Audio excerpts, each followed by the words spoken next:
নমস্কাৰ বন্ধু welcome to my YouTube channel Assam career job আজি পুনৰ আপোনালোকৰ বাবে বহুত ভাল খবৰ হৈ গল কৃষি বিভাগৰ ফালৰ পৰা চাকৰি মুকলি কৰি দিলে 2025 বৰ্ষৰ কাৰণে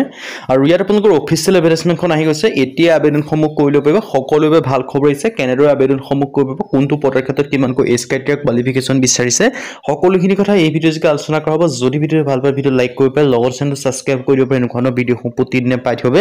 আৰু মোৰ WhatsApp চেনেল ভিডিঅ ডেসক্ৰিপচনত দিয়া আছে তাত গৈ আপোনালোকে ফলোটো কৰি দিব তেতিয়া আপোনালোকে ডেইলি জবৰ আপডেট সমূহ পাই থাকিব পাৰিব আৰু ভিডিঅটো যিমান পাৰে সিমান বন্ধুৰ লগত শেয়াৰ কৰি যাতে সকলো বন্ধুৱে ডেইলি জবৰ আপডেট সমূহ পাই থাকিব পাৰে আপোনালোকৰ এটা ডাঙৰ সুখবৰ আহি গল যদি আপোনালোকে আবেদন সমূহ বৰ্তমানকে কৰা নাই কৰি লব পাৰিব কৃষি বিভাগৰ ফালৰ পৰা চাকৰি সমূহ আহি গৈছে সো যদি আপোনালোকে ইন্টাৰেষ্টেড হয় আবেদন সমূহ কৰিব আহক আজি ভিডিঅ আৰম্ভ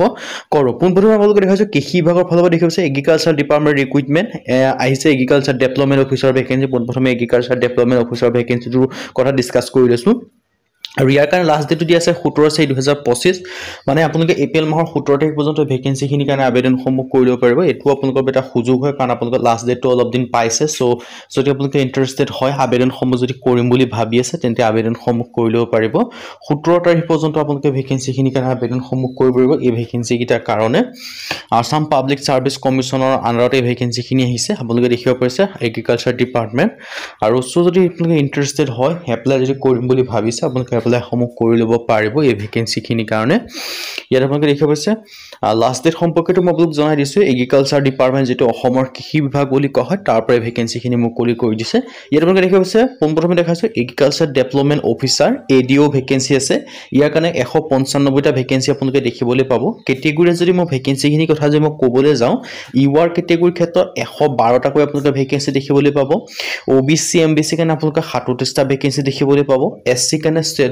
টা এনেকৈ আপোনালোকে ভেকেন্সি সমূহ দেখিবলৈ পাব আৰু যদি মই আপোনালোকৰ স্কেল অফ পে কথা ক'বলৈ যাওঁ প্ৰিভেন আপোনালোকে 30,000 ৰ পৰা 1,10,000 টকা পৰ্যন্ত লাভ কৰিব পাৰিব লগতে আপোনালোকে জিপে যেটো কোৱা হয় গ্ৰেড পে লাভ কৰিব 12,700 টকা আৰু name of the department agriculture department government of আসামৰ এগেন্ডাৰ ভেকেন্সি খিনি আছে এলিজিবিলিটি ক্ৰাইটেৰিয়া ক্ষেত্ৰত যদি মই ক'বলৈ যাওঁ সিটিজেনশিপ আপোনালোকে ইণ্ডিয়ান হ'ব লাগিব আৰু ৰেসিডেন্সিপ আপোনালোকে দেখিছে candidate must be permanent residence of আসামৰ হ'ব লাগিব তা ক্যান্ডিডেট মাষ্ট হেভ প্ৰডিউস পিআৰসি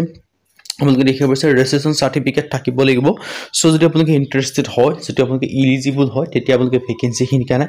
আবেদন সমূহ কৰি ল'ব পাৰিব আপোনালোকৰ এটা সুযোগ আহি গল এটা অপৰচুনিটি ডাঙৰ অপৰচুনিটি হৈছে ডাঙৰ সুযোগ আহিছে এই সুযোগ আৰু অপৰচুনিটি আপোনালোকে নেহেৰুৱাব সো যদি ইন্টাৰেষ্টেড হয় আবেদন সমূহ কৰিম বুলি ভাবিছে আপোনালোকে আবেদন সমূহ কৰি ল'ব পাৰিব হাউ টু এপ্লাই ক্ষেত্ৰত ইয়াৰ কাৰণে আপোনালোকৰ লিংক ডেসক্ৰিপচনত দিয়া আছে সেই লিংকৰ মতে গৈ আপোনালোকে আবেদন সমূহ কৰি ল'ব পাৰিব starting date of online application 18 মাৰ্চৰ পৰা আবেদন সমূহ স্টাৰ্ট হৈছে লাষ্ট ডেট সম্পৰ্কে যে মই আপোনালোকক জনাব যাওঁ 17 এপ্ৰিল ইয়াৰ কাৰণে লাষ্ট ডেট হয় তাৰ আগতে আপোনালোকে আবেদন সমূহ কৰি ল'ব পাৰিব সো যদি আপোনালোকে ইন্টাৰেষ্টেড হয় যদি আপোনালোকে এলিজিবল হয় এই ভেকেন্সি খিনি কাৰণে যদি আবেদন সমূহ কৰিম বুলি ভাবিছে আপোনালোকে আবেদন সমূহ কৰি ল'ব পাৰিব এই ভেকেন্সি খিনি কাৰণে আপোনালোকৰ এটা সুযোগ আহি গল এটা অপৰচুনিটি আহি গল এই সুযোগ আৰু অপৰচুনিটি আপোনালোকে নেহেৰুৱাব যদি আপোনালোকে ইন্টাৰেষ্টেড হয় আবেদন সমূহ যে কৰিম বুলি ভাবিছে এডুকেশন কোৱালিফিকেশনৰ ক্ষেত্ৰত এই ক্যান্ডিডেট বিএসসি এগ্ৰিকালচাৰ যেটো পাস কৰিব লাগিব ইয়াৰ কাৰণে কোৱালিফিকেশন বিচাৰিছে বিএসসি এগ্ৰিকালচাৰ যদি আপোনালোকে পাস কৰিছে তেতিয়া আবেদন সমূহ কৰিব পাৰিব লগতে আপোনালোকৰ এমপ্লয়মেন্ট এক্সচেঞ্জ ৰেজিষ্ট্ৰেচন কাৰ্ডো থাকিব লাগিব ভেকেন্সি কিটা কাৰণে আবেদন সমূহ কৰিবলৈ সো যদি আপোনালোকে ইন্টাৰেষ্টেড হয় এলিজিবল হয় আবেদন সমূহ যে কৰিম ভাবিছে আপোনালোকে কৰি ল'ব পাৰিব